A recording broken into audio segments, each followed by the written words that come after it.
For more on this, let's welcome in the Powerhouse panel. We've got former Nevada State GOP chairwoman and Republican strategist Amy Tarkanian, political analyst and Project 21 member Donna Jackson is back with us, and constitutional attorney and Newsmax contributor Amir Benno here as well. Amir, to you first, just some reaction on that. First of all, just the way a press team works in the White House, you've got Jen Psaki, who we see every day. You've got a deputy press secretary. She's got an assistant. There are probably 15 people in that press department. How do you miss something like D-Day? It's so shameful, Rob. It's just so shameful. There are very few people, from that greatest generation who are still surviving. And what amazing courage and it took for those young men to storm those beaches and to climb those cliffs and to take back that continent, and for him to not mention it and to not sing their praises in some way is just disgraceful. I mean, it's such an oversight to me. By the way, the Battle of Midway, the anniversary of that was yesterday. So they even had an opportunity for a make good, Donna, and they didn't take advantage of that either. Well, they're not going to, because they have to keep up the narrative that we hate America. And so that's their way of being able to do it. They had time to acknowledge the 300 people that died in the Tulsa massacre, but not all the millions of people, all the people who died in D-Day. It's that we hate America, and they need to keep that for their base. Just seemed like a miss to me. Even if you hate America, maybe do a better job at telegraphing, maybe conceal that a little bit from the American people. But this just seemed like a miss and an insult to millions of people. It really was. Okay, Dr. Fauci was out there with Dr. Jill Biden. She's got an EED. She achieved that in 2007 in education. She was out with the doctor on Kelly and Ryan. I always want to say Kelly and Regis, but it's Kelly and Ryan Seacrest. The doctor is not going to Hollywood, but he might be going back to Capitol Hill to testify. Yesterday, though, some more great information. He said, if you're not vaccinated, you're part of the problem. Take a listen. If you get infected, even if you have no symptoms, you don't want to be the vehicle to the spread of infection to somebody else. Yeah. So you may not feel anything, but do you really want to be? I don't think anybody seriously and consciously would deliberately want to hurt someone else. But you would be accidentally doing that. If you get infected and no symptoms and pass it to someone who's vulnerable, you could be inadvertently being part of the problem as opposed to part of the solution. Anybody else get a little upset when they heard that right there? Because what he said, we've heard this doublespeak, this flip-flopping from Dr. Anthony Fauci for 16 months now. And he says that, and first of all, that's the mid-morning crowd right there, Kelly and Ryan Seacrest.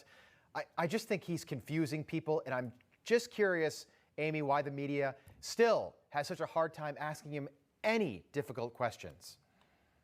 Well, they're never going to ask him the difficult questions. They want to humanize him as much as possible. That's why he is on that mid-morning talk show. It's to just basically tap dance around the actual situation that's unfolding now that we have these emails to prove that he actually knew more than he was alluding to. The fact that he is so hyper-focused in conjunction with the mainstream media to deny, divert, and basically distract with the shiny object syndrome, as many call it, is not a surprise. Rasmussen is actually going to be coming out with another poll later on today that shows which demographics actually believed Dr. Fauci when he mentioned about the U.S. government's role in the funding of gain-of-function research. And it's interesting, you'll see the younger, more liberal you are, they believed him. They were gullible. The older, more conservative that you are, you actually do not believe him.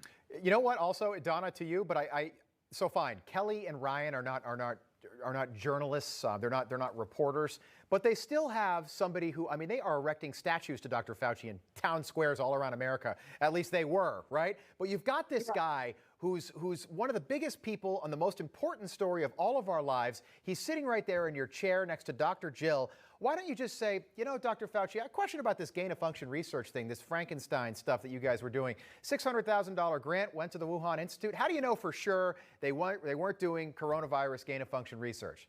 Wouldn't that have shocked America if he asked a question like that? But they can't do that because they would have confirmed that Senator T- Cotton, Tom Cotton, and Trump were right all along. They can't do it. They have to protect him, just like they protected Joe Biden. They don't want to get the truth out. They want to make sure the narrative sticks. And so it's still about making sure that our side is wrong and their side is right, and it's just more conspiracy theories. But they should have, but they didn't. February 19th, Donna, sorry to cut you off. February 19th, 2020, 27 public health scientists from 9 countries, prominent scientists and doctors, put together a statement saying, quote, "We stand together and strongly condemn conspiracy theories suggesting COVID-19 does not have a natural origin." That is when Facebook started to suppress any information that suggested that it might have come from a lab. So I'm just curious, Amir, why the media was so afraid of asking common sense possibility questions. They were so afraid to. Because they've exalted Fauci. And I mean, the tech oligarchs have done it too. I mean, Facebook, there are all these emails between Fauci and Zuckerberg. To what degree was he aware of these things? But yet they sort of ran cover for Fauci on all of this. And so they're going to have some serious egg on their face at a minimum, if not some sort of criminal liability, if it turns out that, in fact, that our government knew and Fauci knew and the media and the big tech companies knew that there was American taxpayer money going to fund gain-of-function research in the Chinese lab that was being used by the Chinese military to create a bioweapon. I mean, that's insane. So, I mean, and you would, Amir, you'd call that a bioweapon, the coronavirus right now, based on the information that we have?